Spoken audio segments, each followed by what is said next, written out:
Hey everyone, तो इस video में आपको बताने वाला हूँ मैं फेसबुक में जो अभी इशू अराइज हुआ था उसके बारे में। आखिर वो फेसबुक में इशू अराइज हुआ था, उसके पीछे कौन सा प्रोटोकॉल है जिसकी वजह से ये इशू अराइज हुआ और आखिर वो प्रोटोकॉल वर्क कैसे करता है। एक्चुअली उस प्रोटोकॉल का नाम है BGP और ये BGP कैसे वर्क करता है और ये कैसे फेसबुक जैसे बड़े सर्वर को भी मैनिपुलेट कर सकता है। तो इस वीडियो में मैं BGP प्रोटोकॉल के बारे में डिटेल में बताऊंगा। टेक्निकल एस्पेक्ट बताता हूँ मैं आपको BGP सर्वर का। सबसे पहले तो BGP की फुल फॉर्म क्या होती है। BGP इसकी फुल फॉर्म होती है बॉर्डर गेटवे प्रोटोकॉल। आखिर BGP प्रोटोकॉल कैसे वर्क करता है जिससे कि सर्वर डाउन हो सकता है। सबसे पहले BGP प्रोटोकॉल एक गेटवे का प्रोटोकॉल है। अगर कोई यूजर सर्च करता है, कोई भी वेबसाइट का नाम सर्च करता है या कोई ऐप सर्च करता है या कोई क्वेरी सर्च कर रहा है ऑनलाइन इंटरनेट पे, तो वो एक वेब सर्वर पर जाती है। अब उस वेब सर्वर तक वो क्वेरी पहुंचने के लिए आपकी रिक्वेस्ट जो होती है, एक्चुअली पहुंचने के लिए वहाँ पे बहुत सारे स्टेप्स होते हैं। एक बेस्ट राउट ढूंढना जाता है जिससे कि कम टाइम में वो जो सर्वर है जहाँ पे रिक्वेस्ट भेजना चाहते हो वो रिस्पॉन्ड कर पाए। और जो पाथ डिसाइड करता है कि कौन सा बेस्ट पाथ है वो डिसाइड करता है BGP प्रोटोकॉल। अब ये प्रोटोकॉल कैसे पाथ को डिसाइड करता है कि कौन सा पाथ सबसे बेस्ट है। सबसे पहले तो ये हर राउटर तक आपकी जो रिक्वेस्ट भेजता है। सपोज कि आपने कोई रिक्वेस्ट सेंड करी किसी भी सर्वर पे, सपोज कि आपने लिखा facebook.com। अब ये फेसबुक के सर्वर तक आपकी रिक्वेस्ट जाएगी। अब ये रिक्वेस्ट जाएगी कैसे। सबसे पहले जो भी राउटर्स हैं आपके आसपास, तो ये रिक्वेस्ट आपकी उन राउटर से बाउंस होके फेसबुक के सर्वर तक पहुंचती है। अब जैसे जैसे अलग अलग राउटर तक आपकी रिक्वेस्ट पहुंचती है, हर राउटर के अंदर एक टेबल बना होता है जिसमें कि पाथ होता है कि अगर वो उस राउटर में पहले रिक्वेस्ट थी कि फेसबुक सर्वर तक जाने की, तो उसमें टाइम भी होगा कि इस राउटर ने फेसबुक को जब रिक्वेस्ट करी तो उस पाथ तक पहुंचने के लिए पर्टिकुलर कितना टाइम लिया। तो जो आपकी रिक्वेस्ट है और जो उस राउटर की टेबल में जो रिक्वेस्ट ऑलरेडी पहले कर चुका था जिसमें कि पाथ डिसाइड है, तो ये दोनों टाइमिंग आपस में होती है कंपेयर। अब जो टाइमिंग बेस्ट होगी, या तो आपकी टाइमिंग बेस्ट होगी या फिर उस राउटर की टाइमिंग बेस्ट होगी उस पर्टिकुलर फेसबुक के सर्वर तक पहुंचने के लिए, तो जोन सी बेस्ट होती है वो आपके राउटर में न्यू एंट्री बन जाती है और वो न्यू एंट्री ही उस सर्वर तक पहुंचाने का काम करती है। अब जैसे कि जहाँ पे दो राउटर हैं, आपने facebook.com लिखा और आपकी रिक्वेस्ट बाउंस होकर जाएगी। अब ये जितने राउटर से बाउंस होकर जाएगी उतने राउटर के टेबल को कंपेयर करेगी कि इस टेबल में इस पर्टिकुलर फेसबुक के सर्वर तक पहुंचने के लिए कितना टाइम लगा।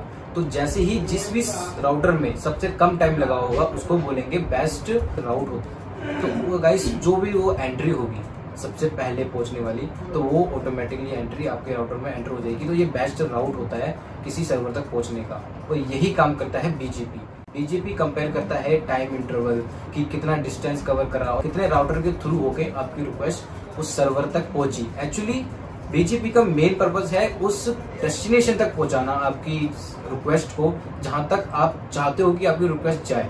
अगर BGP प्रोटोकॉल काम नहीं करेगा और अगर आप रिक्वेस्ट करते हो facebook.com लिखते हो तो आपकी रिक्वेस्ट इंटरनेट पे कंफ्यूज हो जाएगी क्योंकि यहाँ पे मिलियंस ऑफ राउटर्स हैं। आपकी रिक्वेस्ट कभी कहीं जाएगी कभी कहीं जाएगी। एक स्पेसिफिक अगर राउट उसे नहीं मिल पाएगा फेसबुक के सर्वर तक का, तो आपकी रिक्वेस्ट जो होती है वो बीच में ही डिस्पोज हो जाती है।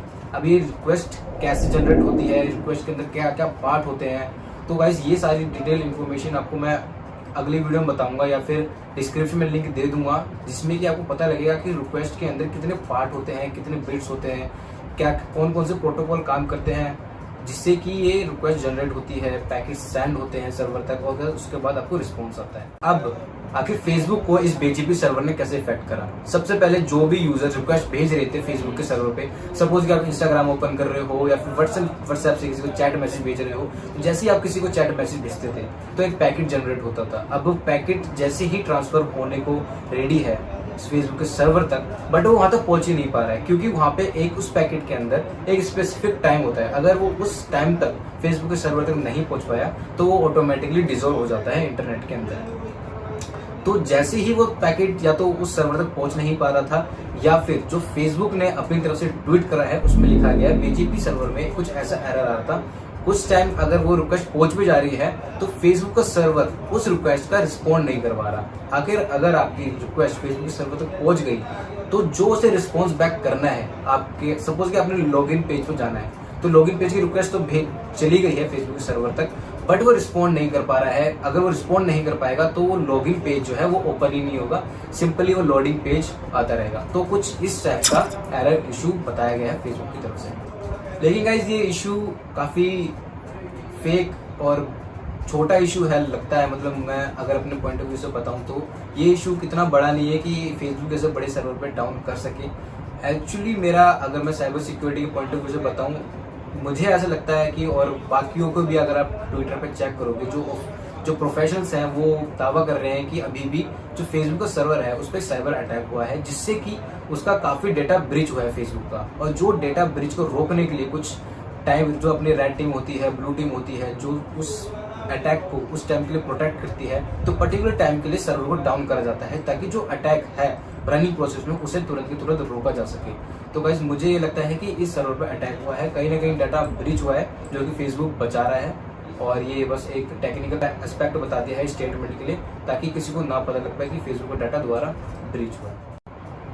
ओके गाइस, अगर आपको टेक्निकल एस्पेक्ट नहीं समझ पाया जो मैंने बताया कि बीजीपी राउट क्या होता है, पैकेट्स क्या होते हैं, सर्वर क्या होता है, डीएनएस क्या होता है, डीएनएस रिवर्स क्या होता है, इनमें क्या क्या इश्यू आया, तो अगर आपको ना समझ पाया हो तो मैं सिंपल में आपको समझाता हूँ। सपोज कि एक एरिया है, उस पर आप जीपीएस के थ्रू आप किसी भी पर्टिकुलर लोकेशन पर जाते हो। अब वो जो लोकेशंस है वो है सर्वर, और जो उस लोकेशन और जो आपके घर है वो है डेस्टिनेशंस, और जो आपकी कार है वो है गाइस पैकेट्स।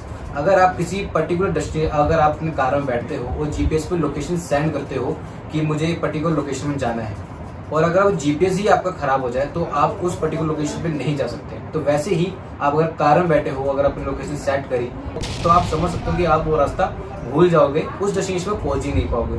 तो यही कुछ हो रहा है। पैकेट जो है वो यहाँ पे कार है, और जो डेस्टिनेशन है वो सर्वर है, वहां तक वो पहुंच ही नहीं पा रहा है। तो जब तक वो वहां पे पहुंच नहीं पाता तो आपकी वो सर्वर भी रिस्पॉन्ड नहीं कर पाता, और बीच में ही वो पैकेट जो है डिसॉल्व हो जाता है, वापस अपने घर पे आ जाता है, यानी कि इंटरनेट के अंदर डिसॉल्व हो जाता है, और वही रिक्वेस्ट आपकी खत्म हो जाती है। अब यहाँ पे कार वापस तो आएगी नहीं, बट रिक्वेस्ट खत्म हो चुकी है।